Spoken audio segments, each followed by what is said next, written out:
कृष्ण कृष्ण कृष्ण हरे हरे, हरे राम राम राम हरे हरे, हरे कृष्ण कृष्ण कृष्ण हरे हरे, हरे राम राम राम हरे हरे, हरे कृष्ण कृष्ण कृष्ण हरे हरे, हरे राम राम राम हरे हरे, हरे कृष्ण कृष्ण कृष्ण हरे हरे, हरे राम राम राम हरे हरे, हरे कृष्ण कृष्ण कृष्ण हरे हरे, हरे राम राम राम हरे हरे, हरे कृष्ण कृष्ण कृष्ण हरे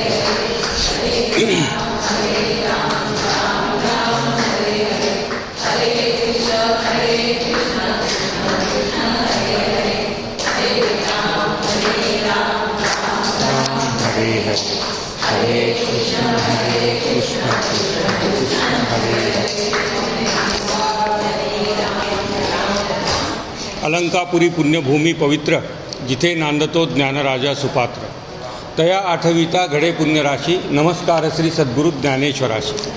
यशवंत वंशा बहुभूषविले, भूदेव संता सदा तोषविले, जगाच्या हितार्था धरी शुद्ध काया, नमस्कार श्री सद्गुरु गोपाळ राया.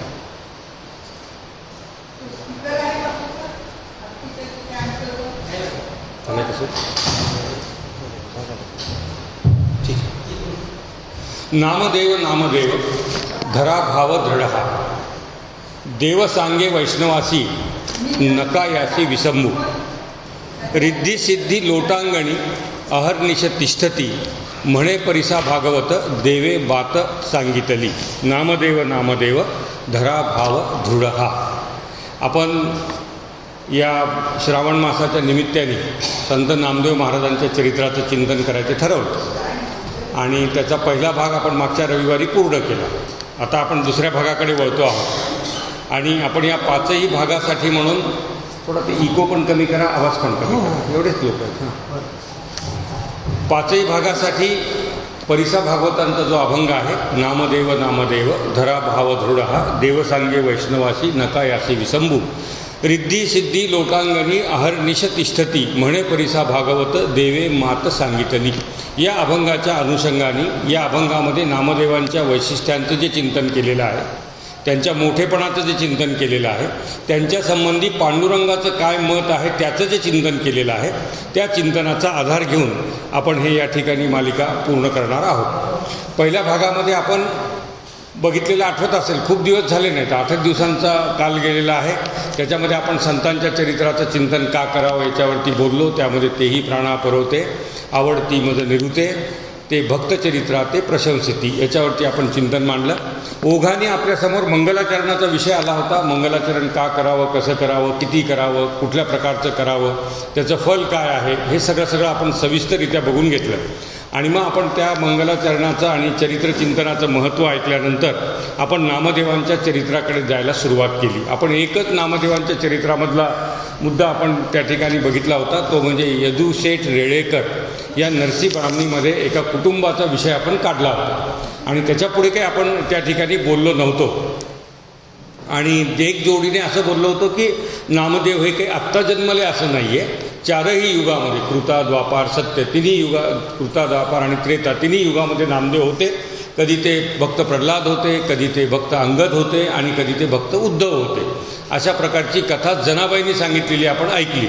आणि जनाबाई पण कधी पद्मिनी होत्या, कधी कुब्जा होत्या, कधी मंथरा होत्या. आणि आत्ताच्या कलियुगामध्ये नामदेव आणि जनाबाई अशी ती जोडी आपल्याला बघायला मिळते. इथपर्यंत चिंतन आपण मागच्या भागामध्ये केलं होतं. आता त्याच्या पुढचा जो भाग आहे तो आपल्याला बघायचा आहे आणि तो बघताना तेच आहे की ऐका हो नामयाचे जन्ममूळ संचित, हिरण्यकश्यपू कुळी नामा प्रल्हाद.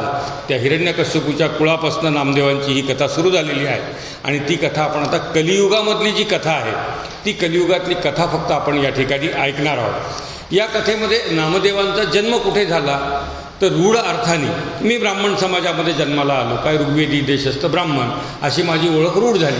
तसं नामदेवांची काय ओळख आहे, ते शिंपी समाजामध्ये जन्म त्यांचा झाला. यदुशेठ रेळेकर ज्यांचं आपण नाव घेतलं होतं ते शिंपी समाजामधले एक भगवत भक्त होते, अत्यंत चांगले भगवत भक्त. भगवंतासंबंधीची अतीव प्रीती होती. स्वतःचा कापड विकण्याचा व्यवसाय होता. त्या व्यवसायामध्ये अत्यंत प्रामाणिकपणे व्यवसाय करायचे, सचोटीने व्यवसाय करायचे आणि त्या व्यवसायातनं आपलं उदरनिर्वाह चालवायचे. त्या व्यवसायातनं जो काही उसंत त्यांना मिळेल ती सगळीच्या सगळी उसंत ते पंढरपूरच्या पांडुरंगाची भक्ती करण्यामध्ये घालवायचे. कधी नरसीमध्ये राहून घालवायचे आणि शक्य असेल तेव्हा पंढरपूरला जाऊन पांडुरंगाची प्रत्यक्ष पूजा आणि पांडुरंगाचा प्रत्यक्ष सहवास मिळण्यासाठी त्या ठिकाणी मुक्काम करायचे. असा अत्यंत सत्शील अशा प्रकारचा हा यदुशेठ रेळेकरांचा परिवार होता. त्या परिवारामध्ये नामदेव जन्माले. आता ते शिंपी समाज, यदुशेठांचा समाज शिंपी होता म्हणून नामदेवांचा समाज शिंपी ठरला. बाकी वेगळं त्याच्यामध्ये असं काही होत नाही आहे. काय झालं होतं की आपल्या परशुरामांनी धरणी निशस्त्रीय करायचे ठरवलं होतं. आता ते जे ना रूढ अर्थाने सगळे सांगतात की त्यांनी इतके वेळा तितके वेळा सगळे क्षत्रिय मारून टाकले. मग कुणीतरी म्हणतं की मग सगळे क्षत्रिय मारले तर मग क्षत्रिय पुन्हा आले कुठून?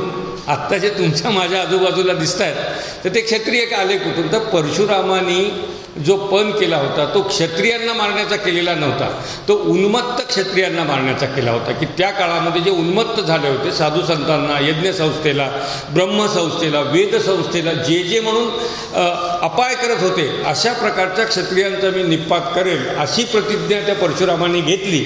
आणि मग क्षत्रियांना बघायचं, तपासायचं तो कसा आहे, त्याचं चांगले पण तपासायचं, त्याचं वाईट पण तपासायचं आणि जे त्रासदायक वाटतात, जे अपायकारक वाटतात आणि त्या शास्त्राच्या भाषेमध्ये जे उन्मत्त वाटतात अशा क्षत्रियांचा नाश करायला सुरुवात केली.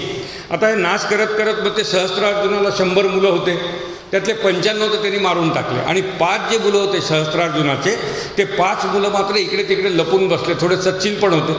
आणि परशुरामाची अशी भूमिका होती की एकतर तुम्ही उन्मत्त नसावेत किंवा उन्मत्त असाल तर तुम्ही शरणागती स्वीकारावी आणि पुन्हा उन्मत्तपणा करणार नाही अशा प्रकारची ग्वाही द्यावी, मग मी तुम्हाला अभयदान देईन. पण ते क्षत्रिय असल्यामुळे त्या 95 जणांनी काही तशा प्रकारचा विचार केला नाही आणि सहस्त्रार्जुनाची 95 मुलं मारल्या गेली आणि 5 उरली, वाचली.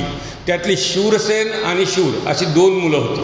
ही 2 मुलं काय झालं की त्याच परिसरामध्ये एका घरामध्ये लपून बसलो की आता ते परशुराम आला तर आपण लपून बसावा आणि आपला जीव वाचवावा.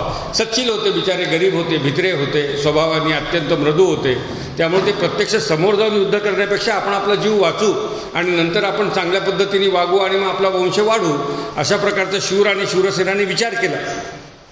पण परशुराम इतके क्रोधित झालेले होते की त्यांनी काहीच सोडलं नाही तपासायचं आणि ह्या दोघांचा शोध त्यांनी घेतला की शूर आणि शूरसेन. पण शूर आणि शूरसेनांनी काय केलं होतं, त्यांच्या हातातल्या धनुष्याचं लोखंड जे आहे त्या लोखंडाची कात्री आणि फुटपट्टी तयार केली होती. त्याला बदलून घेतलं, एकाची कात्री केली त्याच्यातल्या थोड्याचं त्यांनी ती पट्टी जी असते शिंप्याकडे तशा प्रकारची पट्टी केली. प्रत्यंच्याचा दोर केला, प्रत्यंच्या जी होती त्याचा त्यांनी दोर त्या ठिकाणी केला आणि मग अजून काही थोडंफार लोखंड जे काही उरलं होतं धनुष्याचं बाणाचं जे लोखंड होतं त्याची सुई तयार केली आणि मग आपलं काहीतरी कापड विणण्याचं, कापड शिवण्याचं असं काहीतरी काम करतायत असं दाखवलं. परशुराम आले, विचारलं कोण आहेत म्हणाले. आम्ही छिंपी आहेत म्हणाले. छिंपी 6 शब्द होतो.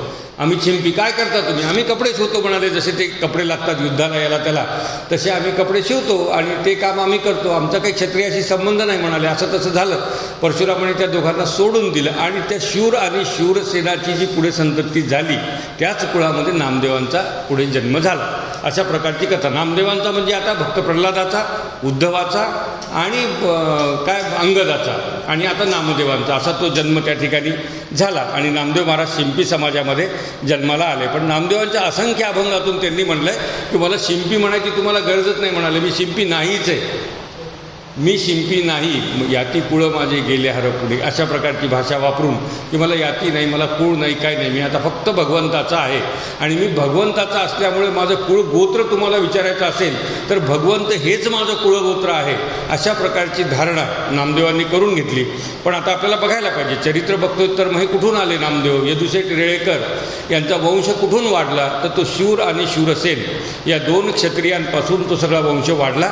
त्यांनी जे शिवण्याचं काम सुरू केलं तेव्हा ते काही पुन्हा बंद केलं नाही आणि ते कपडे शिवतच राहिले. आणि मग शिवता शिवता मग पुढे काय झालं, त्यांच्या कुळामध्ये नामदेव जन्माला आले आणि मग जन्मलेल्या नामदेवांनी ज्यांचं भाग्य फाटलं आहे अशा माणसाचं भाग्य शिवायचं काम त्यांनी केलं. त्यांनी कपडे शिवले, नामदेवांनी लोकांचं भाग्य त्या ठिकाणी शिवायला सुरुवात केली. भाग्य शिवायसाठीच ते आले होते, अवतारच त्याच्यासाठी घेतला होता.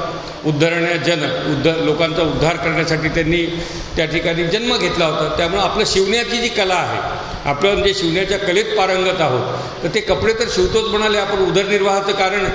परंतु आपल्याला पुण्यसंचय करायचा असेल तर ज्यांचं भाग्य फाटलेलं आहे, ज्यांचं नशीब फाटलेलं आहे, ज्यांचं नरदेहाची सार्थकता काय म्हणता येईल शंकेमध्ये अडकलेली आहे, अशा लोकांचं आपण सार्थक करू म्हणाले आणि यांचं भाग्य शिवायचं काम करू. असं भाग्य शिवण्यासाठी म्हणून नामदेवांचा त्या ठिकाणी जन्म झाला. आता यदुशेठ रेळेकर कुठे राहत होते? हिंगोली जिल्ह्यामध्ये. आत्ताच्या हिंगोली जिल्ह्यामध्ये नरसी बामणी म्हणून एक गाव होतं. ब्राह्मणी शब्द येतो, त्याला नरसी बामणी म्हणतात. तर ते नरसी बामणीमध्ये यदुशेठ रेळेकरांचं कुटुंब राहत होतं. कयाधू नदी होती, कयाधू नदीच्या काठावरती हे अत्यंत छोटंसं टुमदार अशा प्रकारचं गाव होतं आणि त्या गावामध्ये कापडाचा व्यवसाय यदुशेठ रेळेकर करायचे. गावाची लोकसंख्या अत्यंत मर्यादित असल्यामुळे तिथे काही कापडाचा व्यवसाय रोज होईल असं नव्हतं. त्यामुळे एक दिवस नरसी बामणीमध्ये कापड विकायचे आणि उर्वरित दिवशी आजूबाजूच्या बाजारला जायचे. त्या बाजारात आपलं दुकान मांडायचे, विक्री करायचे आणि तो सगळा निधी गोळा करून आपल्या कुटुंबाचा उदरनिर्वाह त्या ठिकाणी ते करायचे. परंतु ते देखील अत्यंत भगवत भक्त होते, भगवंताबद्दलची अपार प्रीती. आता नामदेव ज्या ठिकाणी जन्म घेतात ना, ते काही पुन्हा एरागाबाळाकडे म्हणजे जन्म घेणार नाहीत ना. स्नान नाही, संध्या नाही, देवाला नैवेद्य नाही, वैश्वदेव नाही, आंघोळीच्या आधी जेवणाचं, आंघोळीच्या नंतर जेवणाचं कुठलं बंधन नाही, झोपेतून उठायचं बंधन नाही. अशाच्या घरी शक्यतो देव जन्माला येत नाही. ते सच्शील माणसाच्या पोटी जन्माला येतात. तशा अर्थाने यदुशेठ रेळेकर जे होते ते अत्यंत सच्शील होते आणि त्यांच्याच घराण्यामध्ये पुढे नामदेव या ठिकाणी जन्माला आले. आता आपण बघूयात की नामदेवांचा कुलवृत्तांत काय आहे. म्हणजे यदुशेठपासून ते नामदेव जन्मेपर्यंत कशा पद्धतीने त्या कुटुंबामध्ये काय काय घडत गेलं. साधारणतः एक 8-10 पिढ्यांचा हा कालावधी आहे. सगळे मिळून 7-8 जण होऊन गेले आणि नंतर नामदेव त्या ठिकाणी आले. मग यदुशेठांचं यथावकाश लग्न झालं. त्या काळाच्या मनाने जे काय 12व्या-15व्या वर्षी व्हायचं ते लग्न झालं आणि त्यांना लग्न झाल्यानंतर हरिशेठ नावाचा मुलगा झाला. शेठ ही उपाधी जी आहे ना, ती व्यापारासाठी दिलेली उपाधी आहे. बाकी वेगळं काही नाही. ते काही सावकारी करत नव्हते, काही नाही. व्यापार करायचे, पैसे असायचे, रोज नगदी पैसा घरी यायचा. ज्याच्या खिशामध्ये नगदी पैसा आहे त्या माणसाला शेठ म्हणण्याची एक परंपरा होती आणि त्या परंपरेमधून यदुशेठ आणि यदुशेठाच्या कुळामध्ये जेवढे जन्मले पुढे त्या सगळ्यांना शेठ अशा प्रकारचं नामाविधान त्या ठिकाणी लाभलं. आता यदुशेठ वयस्कर झाले, म्हातारे झाले आणि वृद्ध होऊन त्यांचं देहावसान झालं यदुशेठांचं. परंतु त्यांचं देहावसान होईपर्यंत हरिशेठांना त्यांनी व्यवसाय शिकवला होता. बाजारामधल्या लोकांच्या ओळखी करून दिल्या होत्या, उधारीच्या याद्या करून दिल्या होत्या. आपले आसामी म्हणतात त्याला. आपले आसामी कोण आहेत, कुणाकडे जाऊन पैसे गोळा करायचे, हे सगळं त्यांनी हरिशेठला शिकवलं होतं. आणि हे शिकवत असताना त्याच्याबरोबर परमार्थाचं महत्त्व देखील शिकवलं होतं. त्यामुळे यदुशेठ जसं प्रपंच आणि परमार्थाचा ताळमेळ सांभाळत होते त्याच पद्धतीने हरिशेठांनी देखील सांभाळला. पंढरपूरची वारी सुरू होती, व्यवसाय सुरू होता, बाजार सुरू होते आणि नरसीमध्ये त्यांचं ते त्या ठिकाणी राहणं होतं. मग त्यांचं देखील पुढे बायजाबाई नावाच्या एका अत्यंत कुलीन अशा घरातल्या कन्येशी विवाह झाला, बायजाबाईशी. आणि बायजाबाईशी विवाह झाल्यानंतर त्यांना एक पुत्ररत्न प्राप्त झालं, गोपाळ शेठ. आता तुम्ही म्हणाल या त्या घरामध्ये हरिशेठ झाले, गोपाळ शेठ झाले, पुढे अजून कोण मुली झाल्या नाहीत का? मुली झाल्या असतील पण त्यांचे उल्लेख काही कुठे सापडत नाही. त्यामुळे त्या मुलींचा उल्लेख आपण एकाच मुलीचा करू ज्या मुलीचं नाव आपल्याला माहिती आहे. पण बाकी अन्य मुलींचे उल्लेख नामदेवांच्या कुटुंबामधले आपल्याला इतिहासामध्ये पुराणांच्या मधनं, पोथ्यांच्या मधनं आपल्याला सापडत नाही. मग हरिशेठांचा विवाह झाला बायजाबाईशी. गोपाळ शेठ नावाचा मुलगा त्यांना झाला. गोपाळ शेठ देखील अत्यंत निष्ठेने पंढरपूरची वारी करायचे. पण वृद्धापकाळ आला आणि बाजूचा काळ देखील बदललेला होता. वृद्धापकाळ हा कमी केलं तरी चालेल. थोडं कमीच करा, मलाच यायला लागलं. तिकडून कमी करा आवाज.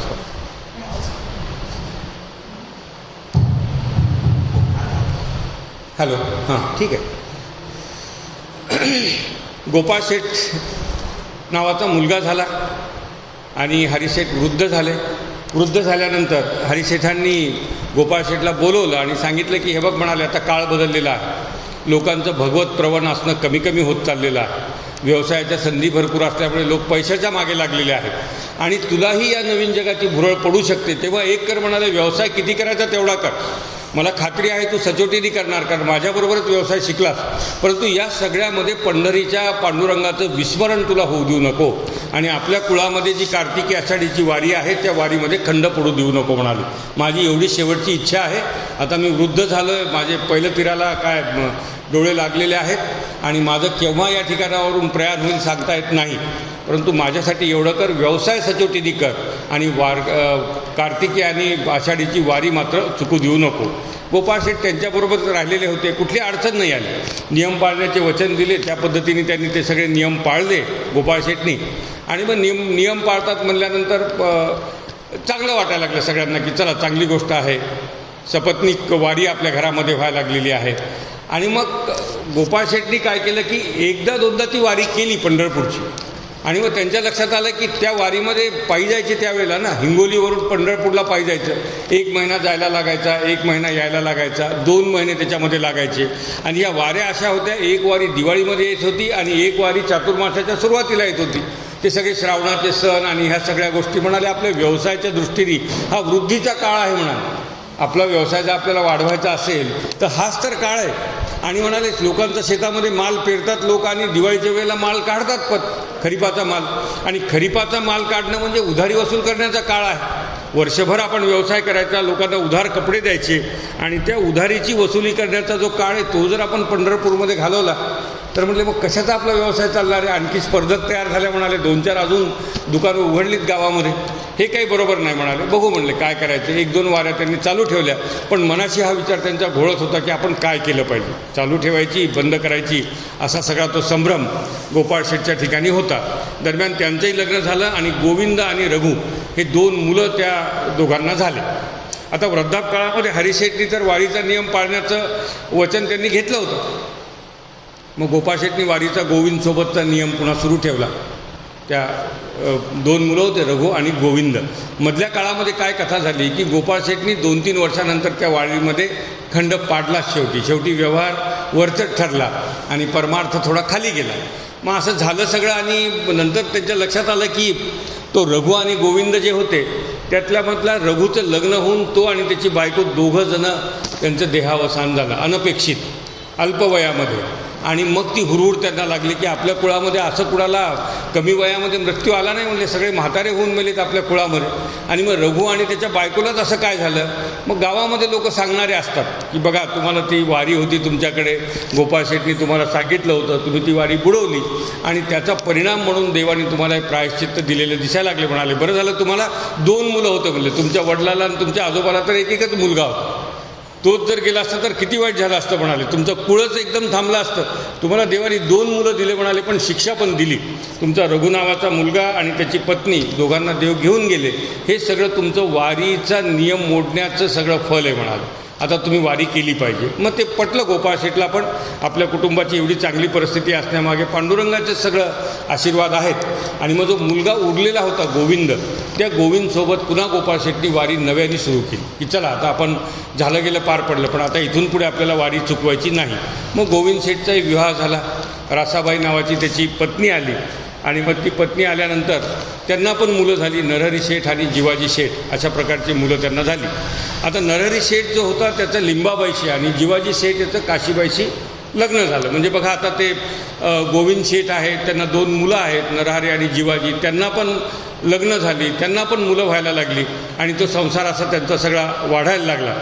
गोविंद शेठनी एवढं लक्षात ठेवलं होतं की आपल्या वडिलांनी वारी चुकवली म्हणून आपण एका भावाला आणि आपल्या बहिणीला गमावलेलं आहे. आता आपल्याला वारी चुकून जमणार नाही. मग त्यांनी मुलांना सांगितलं की व्यवसायात तुम्ही लक्ष द्या, मी ह्या 2 वाऱ्या काही कधी चुकवणार नाही आणि मी गेल्यानंतर पुन्हा तुम्हाला देखील वारी करायची आहे.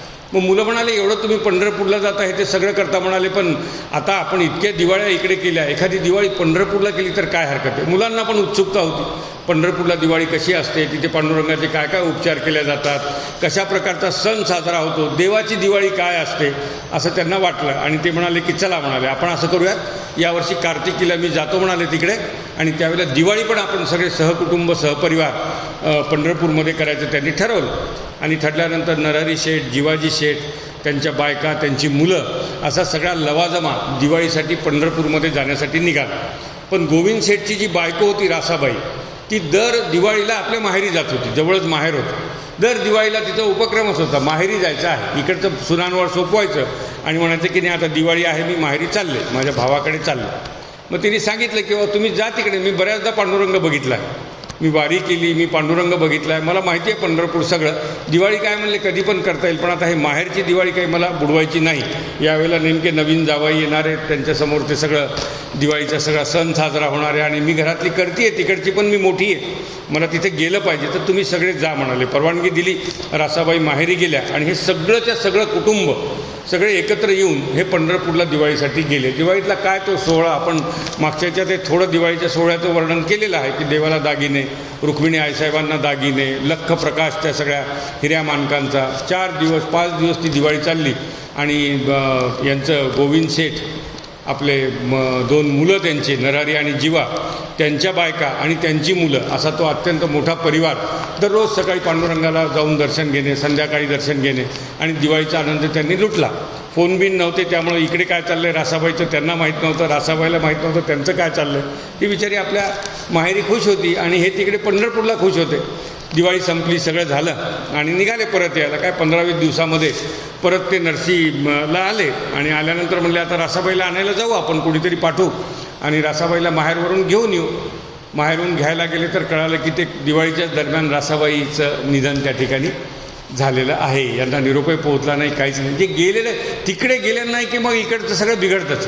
तिकडे समोर तुम्हाला बोलवले देवानी, चांगली संधी आहे, दिवाळी करायचं भाग्य तुम्हाला लाभलं आहे आणि त्याच्यामध्ये तुम्हाला हे ऐहिक संसाराचं पडलं आहे म्हणाले, माहेरी जायचंच पडलं. त्या रासाबाईला भगवंत म्हणले जाऊ द्या, आता तुझा इथला कार्यकाल भरपूर झाला, आता तिकडे येऊन जातो, आता तू काही इथे माझी सेवा करायसाठी राहशील अशातला भाग नाही आणि माझीच जर सेवा करायची नाही तर राहून काय उपयोग आहे म्हणाल. तिला ते घेऊन गेले आणि मग हे पण गोविंद शेठ विदूर त्या अर्थाने, जिवाजी आणि त्यांचा दुसरा मुलगा, दोघेजण तिथे अशा प्रकारचा त्यांचा सगळा व्यवसाय त्यांनी सांभाळला. परंतु काय झालं की बायको गेल्यामुळे गोविंद शेठ काय बायको गेल्याने नवरा हतबल होतो आणि नवरा गेल्याने बायको सामर्थ्यशील होतो. निसर्गाचा नियम म्हणजे नवरा नसेल एखाद्या बायकोला आणि त्याच्यामध्ये काही चूक नाही, अजिबात चूक नाही त्याच्यामध्ये, कुठल्याही प्रकारचं चूक नाही. कोण कधी जावं कसं सांगता येईल आपल्याला ना. ज्याचे जेवढे श्वास आहेत तेवढे श्वास राहणार आहेत. त्याच्यामुळे एखाद्याची जर बायको गेली ना तर त्या माणसाकडे बघवत नाही, सांगतो, त्याच्या कपड्याकडे बघवत नाही, त्याच्या अवताराकडे बघवत नाही, त्याच्या तब्येतीकडे बघवत नाही, हाल बिचाराचे होत राहतात. परंतु जर एखाद्या पुरुषाची बायको गेलेली असेल तर ती अधिकची सामर्थ्यवान बनते, पहिल्यापेक्षा जास्त सामर्थ्याने ती सगळ्या प्रसंगामध्ये समोर येते. अशा पद्धतीने तो गोविंद शेठ बायको गेल्यामुळं अगदी हवालदिल झाला, कशात मन लागणं, पंढरपूरला जाण्यातही मन लागणं आणि मग त्यातच त्यांनी मनावरती घेतलं आणि एक दिवस आपला त्यांनी काय म्हणता येईल प्राणोत्क्रमण त्या गोविंद शेठचं झालं. मग राहिले जिवाजी आणि तो दुसरा तिथे नरहरी, दोघेजण राहिले. जिवाजीला पुढे काही मग संतान काही फार मोठं त्याचा विस्तार झाला नाही, परंतु नरहरी शेठ मात्र त्या दिवाळीनंतर इतका भगवंताला प्रिय झाला, त्याला भगवंत इतके प्रिय झाले की दोघांमध्ये सख्य जुळलं आणि मग त्यांनी सांगितलं भावाला की आता तू व्यवसायात जास्त लक्ष दे, मी काही फार व्यवसायामध्ये लक्ष देत नाही, मला पंढरपूरला आषाढी कार्तिकीच नाही म्हणाला. आता मला मनात आलं की पंढरपूरला जायचं आहे, आषाढी कार्तिकीला तर जाणारच, परंतु माझी इच्छा झाली की मी पडशी उचलणार आणि पंढरपूरला निघून जाणार, त्यामुळे व्यवसायामध्ये मी तुझ्यासोबत तुला मदत करेल असं तू गृहीत धरू नको, असं नरहरी शेठनी जिवाजी शेठला सांगितलं. जिवाजीने व्यवसाय सांभाळायचं कबूल केलं, म्हणाला मी व्यवसाय सांभाळतो, सगळं करतो, तुझा प्रपंच पण बघतो, काही काळजी करू नको म्हणाला. आणि मग नरहरी शेठचं लग्न झालं. नरहरी शेठच्या पोटी महान भगवत भक्त दामा शेट्टी यांचा जन्म झाला. दामा शेट्टी सगळ्यांना माहिती आहेत, हे आधीचे नावं आपल्याला तेवढे पाठ नव्हते, माहीत नव्हते, कदाचित ऐकलेही नसतील, परंतु दामा शेट्टींचा जन्म झाला. दामा शेट्टी म्हणजे पूर्वाश्रमीची उग्रसेनाने पुन्हा जन्म घेतला. कुणाच्या कुळामध्ये? यदुशेठ रेळेकरांच्या कुळामध्ये उग्रसेन त्या ठिकाणी आले आणि मग दामाशेट्टी मोठे झाले, घरातला कारभार बघायला लागले. लग्नाचं वय झालं दामाशेट्टींचं, लग्न करायचं ठरलं. बसव कल्याणमध्ये गोमा शिंपी गोविंद शेठ सौदागर नावाचे गृहस्थ राहत होते, चांगला व्यवसाय करत होते, कापडाचाच व्यवसाय होता, शिंपी समाजाचे होते. त्यांची बायको, त्यांची मुलगी गोनाबाई ही अत्यंत सुस्वरूप होती आणि मग तिचं स्थळ दामाशेट्टींना चालून आलं आणि मग दामाशेट्टींचा विवाह त्या ठिकाणी गोनाबाईशी झाला. हे सगळं होत असताना दामाशेट्टी तिथे जन्म झाला त्यांचा. येदूशेठ आपण बघितले, रेळेकर, त्यांना हरिशेठ आणि त्याची बायको बायजाबाई आपण ऐकली, गोपाळ शेठ, गंगूबाई बघितले, रघु आणि गोविंद शेठ दोघं झाले. रघु त्या वारी न करण्यामध्ये त्यांना गमवावं लागला, तेही आपण बघितलं. नंतर नरहरी आणि जिवाजी शेठ आले. जिवाजी शेठ आणि काशीबाई हे लवकर गेले त्या मनाने, आणि नरहरी मात्र त्यांना अपत्य होत गेली आणि त्यांच्याच पोटी दामाजी पंत त्या ठिकाणी जन्माला आले. म्हणजे जेव्हा दामाजी जन्माला आले तेव्हा दामाजीच्या घरामध्ये कर्ते दामाजीच होते, दुसरं कोणी कर्तं त्या घरामध्ये नव्हतं. कारण दामाजींचा जन्म झाला त्यावेळेला त्यांचे वडील नरहरी शेठ हे वृद्ध झाले होते आणि ते पण मरणासन्न होते. अशा अवस्थेमध्ये ते गेले आणि त्यानंतर त्यांनी देखील आपला जीव जो आहे तो त्या ठिकाणी नरसीबामणी गावामध्ये ठेवला. आणि मग दामाशेट्टी त्या घराचे एकुलते एक वारसदार अशा पद्धतीने समोर आले. त्यांनी लग्न केलं होतं बसव कल्याणच्या गोनाबाईंशी. तर गोनाबाई आणि दामाशेट्टी यांचा नरसीबामणीमध्ये संसार सुरू झाला. संसार सुरू झाल्यानंतर निसर्ग नियमाप्रमाणे अपत्य व्हायला लागली. त्यातलं पहिलं अपत्य त्यांना आऊबाई झाली. ही नामदेवांच्या कुळातलं एकमेव मुलीचं नाव आपल्याला माहिती आहे. आऊबाईंचा जन्म झाला. 1-2 वर्ष लग्न झाल्यानंतर तो जन्म झाला. आणि जन्म झाल्यानंतर मग काय झालं की दामाशेट्टींना असं वाटायला लागलं की हे किती वर्षापासून आपण हे सगळं करत आलो. या ठिकाणी नरसीला व्यवसाय करायचा, बाजार करायचे, पैसे कमवायचे, पंढरपूरला जायचं, मनात आलं की पंढरपूरला जायचं. पण म्हणाले आता स्पर्धा इतकी वाढली, इथून व्यवसाय सोडून जाणं काही शक्य नाही आहे. आणि मग त्याच्यामध्ये त्या पांडुरंगाशी आपला अंतराय व्हायला लागलेला आहे, आपला अंतर पडायला लागलेला आहे. हे असं नको म्हणाले, आपण काय करू, पंढरपूरलाच जाऊन राहू, आता घरच शिफ्ट करून टाकू, शिफ्टिंग करून टाकू म्हणाले. नरसीबामणी ते पंढरपूर अशा प्रकारचा आपण प्रवास करू आणि पंढरपूरमध्ये व्यवसाय करू म्हणाले. तिथे वारकरी येतात, वाऱ्या भरतात, लोक यात्रेकरू असतात, वेगवेगळ्या निमित्ताने लोक दर्शनाला येतात. आजूबाजूला सदन प्रदेश आहे, त्या प्रदेशामध्ये त्या पंचक्रोशीमध्ये आपला व्यवसाय चांगला चालेल आणि रोज पांडुरंगाचं दर्शन आपल्याला घेता येईल अशा प्रकारची भावना मनामध्ये ठेवली. आणि त्यांनी बायकोला सांगितलं की आता उद्या आपल्याला इथलं सगळं गुंडाळायचं, घरदार सगळं कुणाचं स्वाधीन केलं, गावामधल्या लोकांच्या. ते व्यवसायातले कपडे जेवढे विकता येतील तेवढे विकले, पैसे गोळा केले आणि जे विकले नाही ते बरोबर घेऊन गेले, कारण तिकडे पण दुकानच लावायचं होतं, दुकान तर ते चालूच ठेवायचं होतं. मग दामाशेट्टी आणि गोनाबाई हे सगळा कारभार घेऊन पंढरपूरमध्ये दाखल झालं. पंढरपूर शहरामध्ये चंद्रभागेच्या काठावरती एक मोठी जागा त्यांनी घेतली. शेठ होते, पैसे होते, भाव स्वस्त होते, जमिनीला काही रेडी रेकनर नव्हतं, काही नव्हतं. त्यावेळेला वाटेल तिथे जाऊन राहा अशा प्रकारची परिस्थिती होती. काय थोडेफार पैसे देऊन त्यांनी पंढरपूरच्या त्या नगरप्रदक्षिणा मार्गावरती, अजूनही तो वाडा आहे पंढरपूरमध्ये, त्या वाड्यामध्ये ती जागा घेतली. पण एवढंच झालं की त्या वाड्यामध्ये आणि चंद्रभागेमध्ये आता अंतर पडलं आहे. त्यावेळेला ते अंतर नव्हतं. चंद्रभागा अलीकडे होती थोडी, म्हणजे घराच्या बाहेर पडलं की चंद्रभागेत जाता येत होतं. आता घराच्या बाहेर पडल्यानंतर 5-25 पावलं चालून चंद्रभागेत जावं लागतं. एवढाच काय तो फरक एवढ्या या 700-800 वर्षांमध्ये झाला. दामाशेट्टींनी पंढरपूरमध्ये घर केलं, मोठं घर घेतलं. भगवत भक्त येतील हे जसे वारीला लोकांच्या घरी उतरत होते त्यांनी बघितलं होतं. लोक वारीला उतरले की त्यांना सोय लागते, झोपायला जागा, आंघोळीला जागा, हे सगळ्या गोष्टी लागतात. म्हणाले आपण असं घर घेऊयात की आपल्या नरसीकडचे कोणी जर वारकरी आले ना तर त्यांना जागा शोधायचं काम पडू नये, आपल्या घरामध्ये निवांत राहू शकले पाहिजेत. मग दामाशेट्टींनी तिथे घर घेऊन दामाशेट्टी, गोनाबाई आणि आऊबाई असे तिघंजण त्या घरामध्ये राहायला लागले. नित्यक्रम असा होता, सकाळी 4 वाजता उठायचं, भगवंताचा काकडा आरती 4 वाजता होते सकाळी, त्याच्या आधी 4 वाजता उठायचं, चंद्रभागेला जाऊन स्नान करायचं, स्नान करून तसंच चंद्रभागेतनं मंदिरामध्ये यायचं, काकडा आरती करायची, घरी यायचं, घरची देवपूजा करायची, देवपूजा केल्यानंतर नैवेद्य वैष्णोदेव करायचा, घरच्या देवाला नैवेद्य दाखवायचा, पांडुरंगाला नैवेद्य घेऊन जायचा. पांडुरंगाला एक वाटी होती त्यांच्याकडे काशाची, त्या वाटीमध्ये जे काही पदार्थ केले रोजच्या घरामध्ये किंवा मुद्दाम म्हणून पांडुरंगासाठी केलेला पदार्थ ती वाटी घ्यायची आणि पांडुरंगाला नैवेद्य दाखवायचं, वाटी घेऊन परत घरी यायचं आणि घरी आल्यानंतर मग आपला व्यवसाय सुरू करायचा. ते काय 11-12 वाजता दुकान त्या ठिकाणी उघडायचं. बाजार असेल तर हे सगळं नित्यक्रम करायचा आणि बाजाराला निघून जायचं. अशा प्रकारचं दामाशेट्टींचं त्या ठिकाणी कालक्रमणा सुरू झाली. दामाशेट्टी बाजाराला जायचे, गुणाबाई धुणं बिनं घेऊन काठावरती, चंद्रभागेच्या काठावरती जायच्या. कळायचं यांना मुलगा झाला, त्यांना मुलगी झाली, त्यांना अजून काय अपत्यप्राप्ती झाली. हिला मनामध्ये आलं की आता आपल्याला आऊबाई आहे, परंतु त्या आऊबाईला आणखी एखादा जर भाऊ झाला जोडीदार तर किती बरं होईल म्हणाले. दामाशेट्टीजवळ विषय काढला. दामाशेट्टी म्हणले आता आपल्या दोघांचंही वय तशा अर्थाने वयस्क झालेलं आहे, आता मुलगा होणं शास्त्रीयदृष्ट्या, वैज्ञानिकदृष्ट्या, नैसर्गिकदृष्ट्या फार काही मला शक्य वाटत नाही. आणि दुसरी गोष्ट व्यावहारिकदृष्ट्या देखील आता तो मूल कधी व्हावं तुला, त्याला सांभाळावं कसं, त्याचं संगोपन कसं होईल, तो मोठा कधी होईल. जाऊ दे म्हणाले, भगवंताने आपल्याला एक मूल दिले त्याच्यावरती समाधान बन. अहोबाई आहे आपल्याकडे, उद्या तिचं लग्न होईल, जावई पण आपल्याकडे येईल आणि आपला प्रपंच जो आहे तो व्यवस्थित चालेल.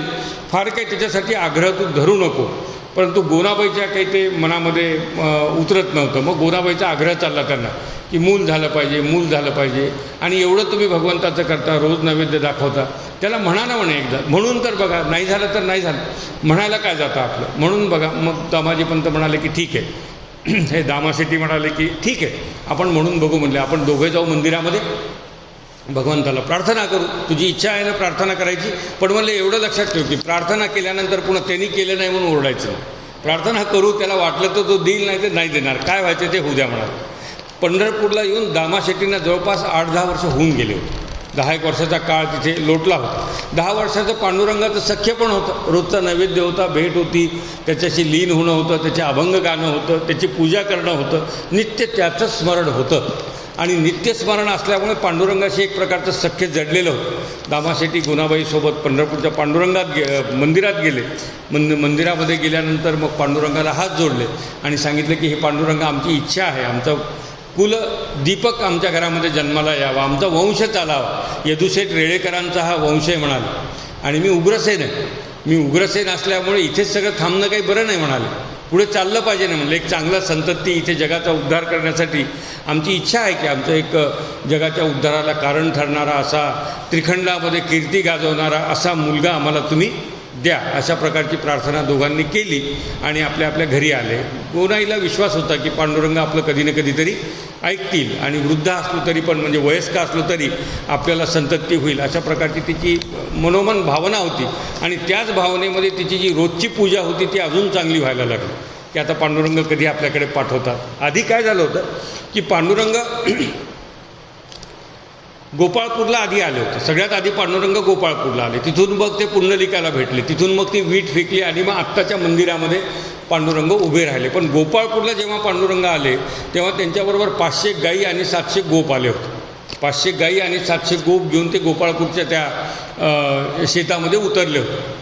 आणि मग तिथे उतरत असताना वर तर गदारोळ झाला होता ना की तुम्ही खाली चाललात, मग आम्ही वर काय करायचं आहे. मग ते म्हणले की जसजशी गरज पडेल तसतसं एकेकाला बोलावं म्हणले. सध्या आम्ही पुढे जातो, आम्ही स्थिर स्थावर होतो, जागा बिगा बघतो, स्वच्छ करतो, खाण्यापिण्याची सोय बघतो, आपलं जसं जमेल चांगला संसार. आणि जेव्हा लक्षात येईल की अजून 5-50 आले तर चालतं आहे, त्या वेळेला तुम्हाला बोलावून घेऊ म्हणाले. तुम्ही तोपर्यंत वरती क्षीरसागरामध्ये वाट बघत बसा. अशा प्रकारचा संदेश देऊन पांडुरंग त्या ठिकाणी गोपाळपूरला आलेले होते.